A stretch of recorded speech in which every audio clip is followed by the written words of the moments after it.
Hello friends, हम Mukesh Goyal. I hope कि आप सारे बहुत अच्छे हैं। और फ्रेंड्स, हम बात कर रहे थे अपनी जो यूनिट नंबर 4 है इन्वायरमेंटल जियोसाइंस के बारे में बात कर रहे थे। और पिछली वीडियो में हमने विंड्स के बारे में बात करी कि विंड का कैसे चलती है, विंड और करंट में क्या डिफरेंस होता है, इस तरह की बातें हमने की थी।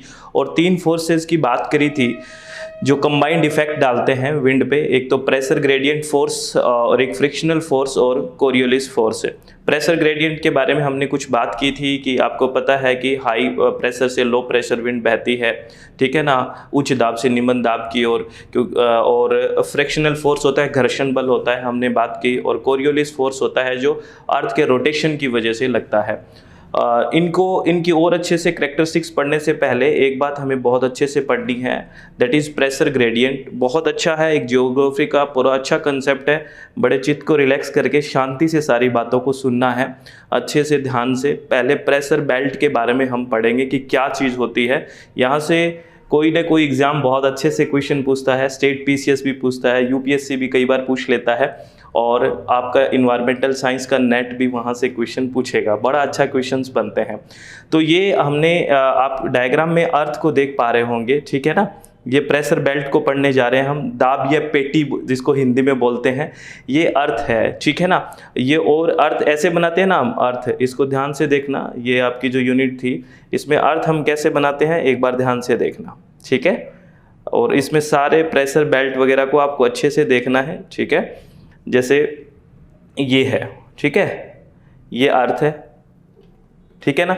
अब क्या है, ये क्या है, बीच में इक्वेटर होती है, सबको पता है। 0 डिग्री पे इक्वेटर है जिसको भूमध्य रेखा कहते हैं, इक्वेटर इंग्लिश में बोलते हैं, ठीक है। उसके बाद 30 डिग्री पे है, 60 डिग्री पे है और 90 डिग्री पे पोल्स है ये। और ऐसे ही साउदर्न हेमिस्फेयर में है, ठीक है ना। आपको पता है इक्वेटर के जो नॉर्थ में है ये कौन सा है, नॉर्दर्न हेमिस्फेयर है, ठीक है। और ये साउथ में है, ये क्या है, साउदर्न हेमिस्फेयर है, ठीक है। क्योंकि ये दक्षिण दिशा में है तो इसलिए साउदर्न हेमिस्फेयर बोल दिया, और ये उत्तर दिशा में नॉर्थ में है तो नॉर्दर्न हेमिस्फेयर बोल दिया। इक्वेटर को भूमध्य रेखा है, इक्वेटर को मान के, जो इक्वेटर के ऊपर है वो नॉर्दर्न हेमिस्फेयर है, ये वाला पार्ट, और ये क्या है, साउदर्न हेमिस्फेयर है। ये बात आप ध्यान रखना। और इसमें हमने लिखा हुआ है, देखो, 0 डिग्री, 30 डिग्री, 60 डिग्री और 90 डिग्री, ठीक है। ये डिग्री में डिवाइड करते हैं हम, लोकेशन होते हैं, तब देखते हैं ना कि भारत कितनी डिग्री के बीच है, ऐसे ऐसे पूछते हैं ना। भारत कौन से हेमिस्फेयर में, हम बताइए, पता होगा ना, ये तो नॉर्दर्न हेमिस्फेयर में है, ठीक है ना। तो इसी तरह आपने वर्ल्ड का मैप देखा है, आज देखना अच्छे से ना, वर्ल्ड का मैप देखना, आपको सब ये समझ में आएगा कि ये क्या होता है। ये पूरी की पूरी अर्थ है, या ग्लोब देखा होगा आपने, ये पूरी की पूरी जो अर्थ है ना, इसमें पहले हमने इक्वेटर बना दी, ये बीच में 0 डिग्री पे, और इसको बाद में नॉर्दर्न हेमिस्फेयर और साउदर्न हेमिस्फेयर में बांट दिया। इसमें बहुत अच्छी टर्म्स हैं जो आपको पढ़नी है। ITCZ क्या चीज़ होती है, ये मानसून में काम आएगी आपके, जो मानसून पढ़ेंगे। ITCZ डोल्ड्रम क्या होता है, ठीक है। ट्रेड विंड क्या होती है, ठीक है। हॉर्स लैटिट्यूड कौन सा होता है। इस तरह के क्वेश्चंस आपको ध्यान रखने हैं और बड़े अच्छे क्वेश्चन बनते हैं, समझ में आएगा, बड़ा अच्छा लगेगा आपको। कुछ सेल के बारे में बात करेंगे, हार्डली सेल क्या चीज़ होती है, हेडली सेल क्या चीज़ होती है, ये सारी बातें हम करेंगे। और उसके बाद हम बात करेंगे कि अर्थ किस दिशा में रोटेट होती है, कोरियोलिस फोर्स कैसे काम करता है। ये सारी बातें हमें इस वीडियो में करनी है। अगर आप सही से समझोगे तो सारी बातें समझ में आ जाएगी। ये अर्थ का हमने नॉर्मली आपको दिखा दिया कि 0, 30, 60 और 90 पे है। अब ये देखना, इसको ध्यान से समझना है। ये कुछ हेडली सेल, फेरल सेल आपको दिख रहा है ना, लिखा हुआ है पोलर सेल। यहाँ पे देखो ITCZ की फुल फॉर्म क्या है, इंटरट्रॉपिकल कन्वर्जेंस जोन, ठीक है। और ये ट्रेड विंड्स लिखा हुआ आपको दिख रहा होगा, ये हॉर्स लैटिट्यूड, पोलर फ्रंट आपको लिखा हुआ दिख रहा होगा। इसको ध्यान से समझना है कैसे क्या होता है, देखना।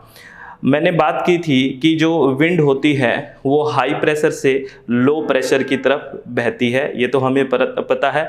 यानी कि अर्थ का ये जो हमने बात करी है, ये बेल्ट जो बात कर रहे हैं, ये बेल्ट के रूप में है, पट्टी के रूप में, तो इसको high pressure belt, low pressure belt बोल देते हैं। तो ये कैसे बनते हैं, कैसे विंड किस डायरेक्शन में कैसे बहती है, ये सारी बातें करते हैं।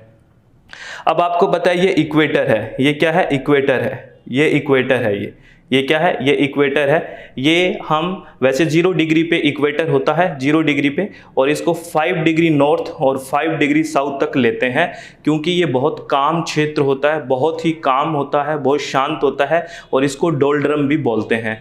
तो बहुत काम क्षेत्र होता है, बहुत काम एरिया होता है, बहुत शांत होता है, तो इसको डोल्ड्रम क्षेत्र भी बोलते हैं। ये यूजीसी पूछ सकता है आपको डोल्ड्रम का एरिया कौन सा है, तो मैं आपको एक छोटी सी चीज़ दिखा देता हूँ, बस वो देखना है डोल्ड्रम क्या होता है, इसको ध्यान से देखना। एक्सट्रीमली काम एयर मूवमेंट, बहुत ही काम एयर मूवमेंट होता है, और ये कहाँ होता है, जैसे ये अर्थ है ना अपना, और जो ये इक्वेटर है, और इसकी 5 डिग्री नॉर्थ और 5 डिग्री साउथ ये लेते हैं, 5 डिग्री नॉर्थ और 5 डिग्री साउथ ये लेते हैं, ठीक है। टोटल 10 हो गया ना, 5 डिग्री नॉर्थ पे और 5 डिग्री साउथ पे ये लेते हैं, और ये बड़ा काम क्षेत्र होते हैं, और इस क्षेत्र को, इस एरिया को क्या कहते हैं, डोल्ड्रम बोलते हैं। ये एक टर्म आपको ध्यान रखनी है, ठीक है, रखोगे ध्यान। क्यों काम होता है, क्यों यहाँ पे बिल्कुल शांत होता है, ये बात भी समझेंगे, लेकिन याद कर लेना ये होता है। चलो अब हम उसको समझते हैं कैसे क्या होता है। बिल्कुल रिलैक्स होकर चीज़ को समझना है, बार बार कह रहा हूँ, एक बार दिमाग से निकल गया तो समझ नहीं आएगा ये कैसे सेल बनी। अब देखो, जो सन है, सूर्य है, यहाँ पे सीधा पड़ता है, एकदम तिरछा पड़ता है यहाँ पे, तो एकदम सूर्य की किरणें पड़ेगी तिरछी, तो वहाँ पे टेम्परेचर क्या होगा, ज़्यादा होगा कि नहीं होगा? अरे बताइए, यहाँ पे आपको पता है पोल पे तो बहुत ज़्यादा सनरेज नहीं पड़ती है, इसीलिए तो वहाँ आइस है ना, तो पोल पे ज़्यादा सनरेज एकदम तिरछी नहीं पड़ती है, तो इसलिए वहाँ पे तो प्रेशर क्या रहता है, ज़्यादा रहता है। कैसे रहता है सुनना, यहाँ पे क्या रहता है, यहाँ पे सीधी तिरछी किरणें पड़ती है, सन की तिरछी किरणें पड़ेगी सीधी, तो यहाँ तिरछी किरणें यानी कि जो इक्वेटर है वहाँ पे सीधी तिरछी किरणें पड़ेगी, तो तिरछी किरणें पड़ने से वहाँ पे टेम्परेचर क्या हो जाएगा, ज़्यादा हो जाएगा, तापमान क्या हो जाएगा, ज़्यादा हो जाएगा। और यहाँ जैसे ही टेम्परेचर ज़्यादा होगा तो वहाँ की एयर है वो गर्म होगी, और गर्म होगी तो हल्की हो जाएगी कि नहीं हो जाएगी? अरे बताओ, हल्की हो जाएगी कि नहीं हो जाएगी?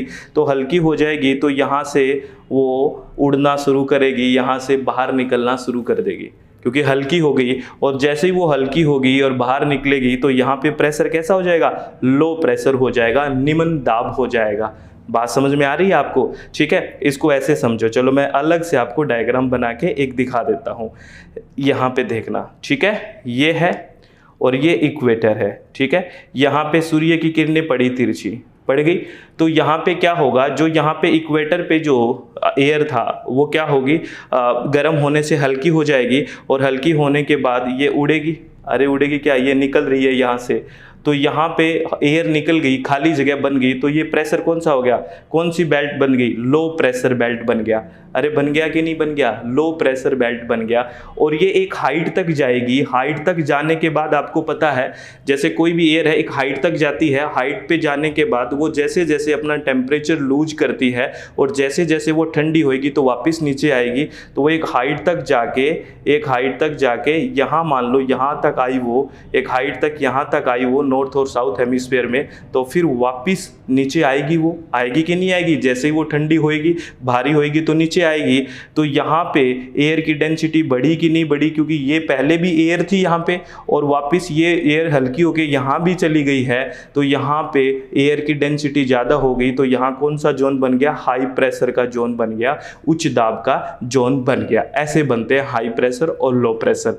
बात समझ में आ गई? क्योंकि यहाँ पे थोड़ा ठंडी है, यहाँ पे गर्म है, गर्म होके यहाँ पे खाली जगह हो गई थी, तो यहाँ पे एयर थी नहीं, तो यहाँ पे लो प्रेशर बन गया, और वो ऊपर जाके जैसे ही वो ठंडी हुई, एनर्जी लूज करी, तो यहाँ पे डेंसिटी एयर की बढ़ गई, ज़्यादा हो गई, और यहाँ पे क्या बन गया, हाई प्रेशर बन गया। तो हमें एक बात यहाँ पे देखनी है कि प्रेशर और टेम्परेचर के बीच रिलेशन क्या होता है। ध्यान रखना, जैसे जैसे टेम्परेचर बढ़ता है, ठीक है, वैसे वैसे प्रेशर क्या होता है, कम होता है। ये ध्यान रखना। यहाँ देख लिया ना हमने, क्योंकि यहाँ टेम्परेचर बढ़ा तो यहाँ जगह खाली हो गई, तो यहाँ प्रेशर क्या होगा, कम हो गया। तो टेम्परेचर जैसे बढ़ेगा प्रेशर वैसे क्या होगा, कम होगा। यानी कि टेम्परेचर और प्रेशर का ये रिलेशन हो गया, इन्वर्सली प्रोपोर्शनल हो गए। तो ये आपसे डायरेक्ट असर्शन रीजनिंग में भी पूछा जा सकता है, या कुछ न्यूमेरिकल न्यूमेरिकल फॉर्मेशन में देके स्टेटमेंट देके भी आपसे क्वेश्चन पूछा जा सकता है। ये बात समझ में आ गई? चलो ठीक है, वेरी गुड, बहुत समझदार हैं आप। ये इस डायग्राम को वापस देखना, तो ये ऐसे ही क्या बनता है, ये बेल्ट बन जाते हैं। तो ये जो बेल्ट था यहाँ वाला जो इक्वेटर है, तो वहाँ पे क्या बन गया, लो प्रेशर, जैसे एल लिखा हुआ देख रहे हैं ना आपको, तो ये लो प्रेशर बेल्ट बन गया। अरे बन गया कि नहीं बन गया? और ये आपको मैंने बताया था ना कि यहाँ से एयर निकली, ठीक है, यहाँ से एयर निकली और निकल के और ये यहाँ आई, यहाँ पे ये आई, ये यहाँ पे आई है, तो ये कौन सा बन गया, ये हाई प्रेशर बन गया। एच लिखा हुआ दिख रहा है ना, ये हाई प्रेशर बन गया। तो हाई प्रेशर से लो प्रेशर आएगी कि नहीं आएगी? अरे आएगी कि नहीं आएगी? और जो ये पोलर है, यहाँ पे जो पोल है वहाँ पे तो आपको पता है सन की रेज बहुत कम जाती है, तो वहाँ पे हाई प्रेशर है, और ये कौन सा है, लो है। क्या है, लो है। बात समझ में आ गई? तो देखो कैसे बना, low pressure high pressure, low pressure high pressure. ये नॉर्थ हेमिस्फीयर में, ऐसा ही साउथ हेमिस्फीयर में बनेगा, लो प्रेशर हाई प्रेशर और लो प्रेशर और हाई प्रेशर। ये बात समझ में आई कि नहीं आई, ये बताओ। अरे बात समझ में, ये बात समझ में नहीं आई तो कोई भी आपको विंड का समझ में नहीं आएगा। समझ में आई कि जहाँ इक्वेटर पे क्या है, लो प्रेशर है क्योंकि गर्म होगी, और थोड़ा ऊपर जाएंगे, ये है 0 डिग्री पे, ये है 30 डिग्री पे, तो 30 डिग्री पे क्या हो गया, हाई प्रेशर हो गया। 30 डिग्री पे क्या हो गया, हाई प्रेशर हो गया। फिर 60 डिग्री पे क्या है, लो प्रेशर है, और 90 डिग्री पे क्या है, हाई प्रेशर है। ये बात समझ में आ गई? अरे आ गई कि नहीं आ गई? ठीक है, यहाँ पे पोलर पे इसलिए हाई प्रेशर है क्योंकि आपको पता है सूर्य की किरणें तिरछी नहीं पड़ेगी, और वहाँ पे कोल्ड रहेगी, ठंडी रहेगी, ऊपर उठेगी नहीं एयर, तो वहाँ पे प्रेशर हाई रहेगा, तो यहाँ से यहाँ आएगी, तो ये फ्रंट कौन सा हो गया, लो प्रेशर वाला हो गया, 60 डिग्री वाला। बात समझ में आ गई? तो लो प्रेशर यहाँ इक्वेटर से अगर स्टार्ट होंगे तो लो प्रेशर, फिर हाई प्रेशर, फिर लो प्रेशर, फिर high pressure, 0 degree 30 degree 60 degree और 90 डिग्री। ये बात आपको समझ में आई कि नहीं आई बताओ? तो यहाँ क्या चीज़ क्लियर हो गई कि आपको डोल्ड्रम क्षेत्र की बात होगी, बहुत ही काम क्षेत्र होता है, बहुत ही काम एरिया होता है, इंटरट्रॉपिकल कन्वर्जन जोन्स भी बोलते हैं इसको। क्यों बोलते हैं इसकी भी बात करेंगे। ITC-Z को याद रखना, ये मानसून पढ़ेंगे तब भी याद रहेगी, काम आएगी, बहुत जरूरी है। ठीक है, तो यहाँ पे कुछ सेल दिख रही है आपको, हेडली सेल, फेरल सेल और पोलर सेल। तो इसके बारे में आपसे पूछा जा सकता है कि हेडली सेल क्या होती है। तो हेडली सेल जो यहाँ 0 डिग्री से लेके और 30 डिग्री की जो सेल होती है, सेल मतलब जैसे एयर ऊपर उठी और यहाँ से जाके गई तो एक साइकिल सा बन गया ना, एक सेल सी बन गई, एक कोशिका सी बन गई, एक चक्कर सा बन गया, तो उसको कहते हैं हेडली सेल। तो हेडली सेल की क्या रेंज है, 0 डिग्री से 30 डिग्री क्या है, हेडली सेल है। ये याद रखना, क्योंकि हेडली सेल कैसे बनी, यहाँ से एयर ऊपर उठी, इधर भी गई और इधर भी गई, ठीक है ना, क्योंकि दोनों साइड जाएगी। ऐसे तो है नहीं कि रोक के रखा हुआ है कि साउथ हेमिस्फीयर में नहीं जाना, तो यहाँ भी आई, तो दोनों तरफ ये क्या बन गई, हेडली सेल बन गई। कहाँ से, 0 से 30 डिग्री नॉर्थ हेमिस्फीयर में भी, और 0 से 30 डिग्री कहां बन गई है, ये साउथ हेमिस्फीयर में भी। इसको बोलते हैं हेडली सेल। याद रखना, पूछ लेते हैं हेडली सेल क्या होती है, कैसे बनती है, या कितने डिग्री के बीच होती है। समझ में आ गया? और ये फेरल सेल क्या होती है, 30 डिग्री से 60 डिग्री के बीच क्या होती है, फेरल सेल बनती है। 30 डिग्री से 60 डिग्री के बीच क्या, कौन सी सेल बनती है फेरल सेल। 30 डिग्री से 60 डिग्री, याद रखने की वाली बात है, इनके साइंटिस्ट के अकॉर्डिंग नाम दिया गया है। तो 0 से 30 डिग्री हेडली सेल है, ठीक है। 30 से 60 डिग्री कौन सी है, फेरल सेल है। और 60 से 90 डिग्री पे कौन सी है, पोलर सेल बनती है। 60 से 90 डिग्री क्या बनती है, पोलर सेल बनती है। आपको देखो बहुत बेसिक बातें ही मैं बता रहा हूँ, बहुत डिटेल में तो मैं जा भी नहीं रहा, बहुत ज़्यादा हो जाएगा और आपको वो कोर जियोग्राफी हो जाती है। लेकिन आप अगर इतनी छोटी छोटी बातें जो मैं बता रहा हूँ, इतनी ही अगर दिमाग में अपने शांति से चित्त को शांत करके रिलैक्स करके समझा ली ना अपने आप को, तो मोर देन सफिशिएंट है। आप मेरी बात समझ रहे हैं ना? तो हमने डोल्ड्रम वाला, इंटरट्रॉपिकल जोन, ये सारी समझ में आ गई बातें। अब देखो हमने जोन बना लिए, लो प्रेशर, हाई प्रेशर, ये सारे बेल्ट बन गए ना। लो प्रेशर बेल्ट बना इक्वेटर पे, तो फिर 30 डिग्री पे हमने क्या बनाया, हाई प्रेशर बनाया क्योंकि ऊपर उठी। फिर हमने 60 डिग्री पे लो प्रेशर बनाया और 90 डिग्री पे क्या बनाया, हाई प्रेशर बनाया। तो हमें पता है क्या चलेगी, ये हाई प्रेशर है तो हाई प्रेशर से लो प्रेशर यही डायरेक्शन में आएगी, ठीक है। तो जैसे ये हाई प्रेशर से लो प्रेशर, ये आएगी कि नहीं आएगी, अरे बताओ। हाई प्रेशर से लो प्रेशर आएगी कि नहीं, अरे बताओ आएगी कि नहीं आएगी, अरे आएगी कि नहीं आएगी। ये आ रही है ना, हाई प्रेशर से लो प्रेशर आ रही है कि नहीं आ रही है, क्योंकि यहाँ हाई प्रेशर बना है और यहाँ पे लो प्रेशर बना है। ठीक है, बात समझ में आ गई। और इधर भी ऐसा ही साउथ हेमिस्फीयर में बना है, इधर हाई प्रेशर बन गया, क्योंकि ये तो क्या है, इक्वेटर है, यहाँ तो लो प्रेशर ही है और 30 डिग्री पे हाई प्रेशर है, तो ये भी हाई प्रेशर बन गया। ये हाई प्रेशर से लो प्रेशर, अरे जाएगी कि नहीं, हाई प्रेशर से लो प्रेशर, अरे जाएगी कि नहीं, जा रही है कि नहीं जा रही, जा रही है। ठीक है, अब आप देखो, अब इस बात को समझना, मैं एक अलग डायग्राम बना के आपको दिखा देता हूं। ठीक है, ये हमने क्या देखा कि ये था, ठीक है, यहाँ पे लो प्रेशर बेल्ट बना, यहाँ पे 30 डिग्री पे 0 डिग्री पे लो प्रेशर बना, फिर उसके थोड़ा बड़ा बना देते हैं डायग्राम, थोड़ा सा बड़ा बना देते हैं, ज़्यादा अच्छे से समझ में आएगा, थोड़ा सा बड़ा बना देते हैं। ठीक है, चलो ये देखो, ठीक है, ये 0 डिग्री पे क्या बना, लो प्रेशर बेल्ट बना। ठीक है, 30 डिग्री पे हाई प्रेशर बेल्ट बना। ठीक है, और 60 डिग्री पे लो प्रेशर बेल्ट बना और 90 डिग्री पे पोलर पे हाई प्रेशर बेल्ट बना। बात समझ में आ गई। अब यहां से हाई प्रेशर से लो प्रेशर विंड आएगी, अरे आएगी कि नहीं आएगी, हाई प्रेशर से लो प्रेशर विंड आएगी, और ऐसा ही क्या होगा, साउथ हेमिस्फीयर में होगा, अरे होगा कि नहीं होगा, तो यहां पे भी हाई प्रेशर से लो प्रेशर में आएगी। अरे बताओ, तो आप देखो एक्चुअल में तो क्या है, अगर आप यहां खड़े हो, अब बात सुनना, हाई प्रेशर से लो प्रेशर आ रही है, इस बात को यहाँ पे कोरियोलिस फोर्स आपको समझ में आएगा, ध्यान से सुनना। अगर ये है हाई प्रेशर से लो प्रेशर आ रही है, तो आपको ऐसा नहीं लग रहा कि यूं आनी चाहिए, सीधी आनी चाहिए, ये थोड़ी टेढ़ी क्यों हो रही है, देखो हो रही है कि नहीं। अरे बताओ आपको कैसे आनी चाहिए, आपको लग रहा है कि हाई प्रेशर से लो प्रेशर आए तो यूं आनी चाहिए, हाई प्रेशर से लो प्रेशर ऐसे ही आनी चाहिए, आप ये सोच रहे हो। जबकि आप देखो, अगर नॉर्थ हेमिस्फीयर की बात करते हैं, नॉर्दर्न हेमिस्फीयर की, तो ये थोड़ा सा इधर झुकाव है, इधर, ठीक है ना, इधर झुकाव है, ये यूं आ रही है, हाई प्रेशर से लो प्रेशर यूं आ रही है थोड़ा सा। ये किसकी वजह से होता है, ये होता है कोरियोलिस फोर्स की वजह से। किसकी वजह से होता है, कोरियोलिस फोर्स की वजह से होता है। और कैसे होता है, कोरियोलिस जो फोर्स होता है वो अर्थ की रोटेशन की वजह से लगता है। कोरियोलिस फोर्स किसकी वजह से लगता है, अर्थ की रोटेशन की वजह से लगता है, ध्यान रखना। ठीक है, मैं आपको दिखा देता हूं, इस टर्म को भी दिखा देता हूं, बड़े अच्छे से ध्यान से सुनना प्लीज, कहीं भी अपने आप के कंसंट्रेशन को भंग मत कर देना। अर्थ कौन सी डायरेक्शन में रोटेट करती है, यह भी आपसे पूछा जा सकता है। पृथ्वी किस दिशा से किस दिशा की तरफ अपने अक्ष पे रोटेट करती है। The earth rotates once in 24 hours, earth अपने अक्ष पे 24 घंटे में एक बार घूमती है। The rotation of the earth is direction, कौन सी डायरेक्शन में होता है अर्थ का रोटेशन, याद रखना वेस्ट टू ईस्ट होता है। अर्थ का रोटेशन पश्चिम से पूर्व की ओर होता है। ये बड़ा अच्छा क्वेश्चन बनता है, सीधा पूछ लेंगे, लेकिन बहुत लोग कंफ्यूज हो जाते हैं।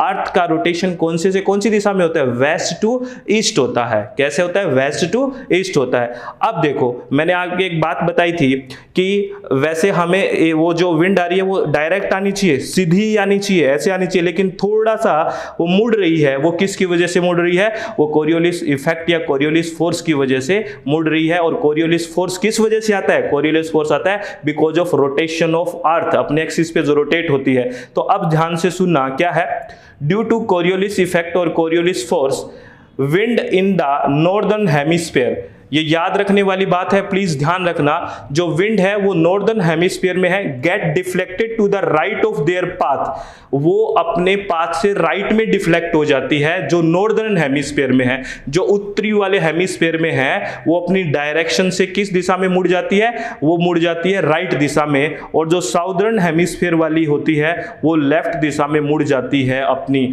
ठीक है, because of Coriolis effect, because of Coriolis force. और ये कौन से लॉ को फॉलो करती है, फेरेल्स लॉ को करती है। अब मैं दोबारा बता रहा हूं आपको, जैसे नॉर्दर्न हेमिस्फीयर था, ये इसको ध्यान से देखना, नॉर्दर्न हेमिस्फीयर में ये इक्वेटोरियल था, इक्वेटर था, ठीक है, इक्वेटर था, और यहां पे हाई आपने क्या बनाया था, हाई प्रेशर बनाया था। तो यहां पे एक्चुअल में आपको लगता है ऐसे आनी चाहिए थी, है ना, लेकिन वो थोड़ा सा यूं आ रही है, और इसकी वजह है कोरियोलिस इफेक्ट या कोरियोलिस फोर्स। और कोरियोलिस फोर्स क्या कहता है, जो नॉर्दर्न हेमिस्फीयर में है, जो विंड आ रही है नॉर्दर्न हेमिस्फीयर में, वो because of Coriolis force right दिशा में, किसमें, राइट में थोड़ा सा झुक जाएगी। तो राइट में कैसे है, देखो ये इधर मुंह करके खड़ा है, कोई इधर मुंह करके, ये आप इधर मुंह करके खड़े हो इधर, तो आपका राइट है। मैं उल्टी साइड मुंह करूंगा तो मेरा राइट ये हो जाएगा ना, अरे ये हो जाएगा कि नहीं हो जाएगा, तो इधर मुड़ना है, तो इधर ही तो मुड़ रही है, देखो थोड़ी सी इधर मुड़ रही है, अरे उधर मुड़ रही है कि नहीं मुड़ रही, समझ में आया कि नहीं आया। जैसे देखो ये है, ठीक है, यानी कि इधर मुंह करके खड़ा है, इस साइड ये जो एरो डायरेक्शन पड़ा होगा इस दिशा में मुंह करके खड़ा है, तो इसका राइट यानी कि उल्टी दिशा में, मेरा राइट ये हो गया कि नहीं हो गया, तो थोड़ा सा इधर होता है। तो नॉर्दर्न हेमिस्फीयर में किस में हो जाती है, राइट में टिल्ट हो जाती है, थोड़ा सा राइट में हो जाती है, बिकॉज ऑफ कोरियोलिस फोर्स और कोरियोलिस इफेक्ट। और कोरियोलिस फोर्स और कोरियोलिस इफेक्ट किसकी वजह से आता है, बिकॉज ऑफ अर्थ रोटेशन, ठीक है ना। और जो साउथ वाली है, जो साउदर्न हेमिस्फीयर वाली है, वो ये कह रहे हैं कि लेफ्ट में हो जाएगी। तो वैसे आनी तो यूं चाहिए, और इसका लेफ्ट कौन सा हो गया, इधर मुंह करके खड़े हैं, तो मेरा लेफ्ट इधर मुंह करके कौन सा है, ये है, तो ये थोड़ा सा इधर एक्चुअल में टिल्ट हो जाती है। तो यही डायरेक्शन तो है, देखो यही तो डायरेक्शन है। अब समझ में आई बात। अरे आ गई क्या, ये चीज समझ में नहीं आई तो दिक्कत हो जाएगी। बड़ी शांति से 2-3 बार वीडियो को सुनना है, बड़े अच्छे अच्छे कंसेप्ट है, ठीक है। ये ज्योग्राफी में बहुत डिटेल से पढ़ते हैं हम, ठीक है। अब देखो ये वाली, अब देखना ये एक्चुअल में इधर हो रही है ना थोड़ी सी, तो देखो नॉर्दर्न में किस में आ रही है, राइट में मुड़ रही है थोड़ी, इधर मुंह हो जाएगा तो राइट ही हो जाएगा ना। अरे इधर ये एरो का निशान इधर है ना, तो इस मींस मेरा मुंह इधर है, इधर राइट में झुक रही है, तो देखो थोड़ा थोड़ा ये राइट में झुक रही है कि नहीं झुक रही, तो ये किसकी वजह से झुक रही है, कोरियोलिस फोर्स की वजह से, कोरियोलिस इफेक्ट की वजह से। और दूसरा देखो ये साउदर्न में हेमिस्फीयर में आए, तो साउदर्न में हमने बोला है कि कोरियोलिस की फोर्स की वजह से लेफ्ट में टिल्ट होगी, थोड़ा लेफ्ट में झुकेगी, तो हाई प्रेशर से लो प्रेशर आए तो देखो थोड़ा सा लेफ्ट में है कि नहीं, देखो तो लेफ्ट में, क्योंकि इधर ही डायरेक्शन है, इधर ही मुंह है, तो मेरा लेफ्ट कौन सा होगा, ये हो गया, तो थोड़ा सा झुक गई कि नहीं झुक गई, अरे इसे ही बोलते हैं कोरियोलिस फोर्स या कोरियोलिस इफेक्ट है। समझ में आ गई। अब दूसरा जो आपको याद रखना है, प्लीज अच्छे से चित्त को शांत करके सुनना, जो कोरियोलिस इफेक्ट होता है ना, कोरियोलिस इफेक्ट जो होता है वो इक्वेटर से जो पोल की तरफ जाते हैं, मैं क्या बोल रहा हूं दोबारा सुनना, जो कोरियोलिस फोर्स होता है जब हम इक्वेटर से पोल की तरफ यानी कि भूमध्य रेखा से ध्रुव की तरफ जाते हैं, तो जो कोरियोलिस इफेक्ट है वो बढ़ता जाता है, यानी कि पोलर पे, पोल्स पे सबसे ज्यादा कोरियोलिस इफेक्ट होता है। ये आपसे क्वेश्चन पूछा जा सकता है। इक्वेटर पे सबसे मिनिमम कोरियोलिस फोर्स होता है और पोलर पे सबसे ज्यादा कोरियोलिस इफेक्ट या कोरियोलिस फोर्स लगता है बिकॉज ऑफ रोटेशन। ये ध्यान रख लेना आप, बिकॉज ऑफ रोटेशन। तो पोलर पे सबसे ज्यादा कोरियोलिस फोर्स होता है और जो अपना भूमध्य रेखा होती है, इक्वेटर होती है, वहां पे बहुत ही कम कोरियोलिस फोर्स होता है। तो इसीलिए आप इसमें मैंने 2 वर्ड्स लिखे हुए हैं, वेस्टर्लीज। वेस्टर्लीज का क्या मतलब होता है, क्योंकि मैंने आपको एक बात बताई, ध्यान से सुनना। देखो हाई प्रेशर से लो प्रेशर आ रहा है ना, अरे हाई प्रेशर से लो प्रेशर तो यूं बहेगी। अब सारे को इधर ही मत कर देना, ये हाई प्रेशर से लो प्रेशर इधर था तो इधर लो प्रेशर बना, तो इधर हाई से लो इधर आया। तो अब देखो इसकी डायरेक्शन थोड़ी मुड़ी हुई है ना, अरे मुड़ी हुई है ना।